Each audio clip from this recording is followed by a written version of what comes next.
तर नमस्कार दादा. नमस्कार. तर बघा त्यांचा मोतखड्याचा प्रॉब्लेम आहे. तर ते मोतखर्डी तालुक्यात शंकरवाडी म्हणून गाव आहे, तिथून आलेले आहेत. शंकरवाडीचे आपल्याकडे बरेच पेशंट आलेत आणि बरेच आपण व्हिडिओ बी बनवले.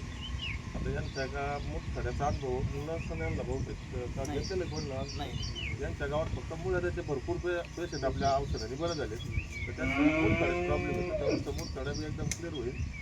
तर दादा तुम्ही कुठून आले, तुमचं गाव नाव पत्ता सांगा पूर्ण. माझं नाव दादासाहेब नामदेव वांडेकर. मी राहणार शंकरवाडी, तालुका पाथर्डी, जिल्हा अहिल्यानगर. तेथून तुमच्याकडे औषधाला आले. हा मुतखड्याच्या औषधाला मुतखडा आलं. आलेले आहे. मुतखड्याचा प्रॉब्लेम जादा आहे. फक्त लगेचा प्रॉब्लेम आहे, दुसरं काही ते म्हणजे होईल तुमचं क्लिअर. आता फक्त तुम्हाला अनुभव नाही, फक्त आता तुमच्या गावात आपले मुळ्याचे जास्त पेशंट बरे झालेले आहेत. भरपूर पेशंट आहेत ना तुमच्या गावात. तर म्हणजे 7-8 लोकांनी मी स्वतःच घेऊन आलो तुमच्या. हा यांची आमची आजपर्यंत गाठ नव्हती. औषध तिथं गावात घेऊन जायचं आणि मी निघून जायचं. हा, बरोबर. धवनीतूनच नेले ना. हा. शिरोळी. सगळ्यात पहिले आम्ही आज बघितलं.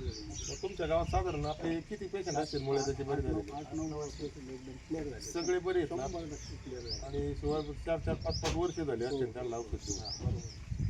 तर बघा हे दादा एवढ्या लांबून आले, त्यांना ते आपण औषध बी दिलं, त्यांचा मोतखडा बरं होईल आणि त्यांना मुळ्याचा औषधाचा अनुभव आहे.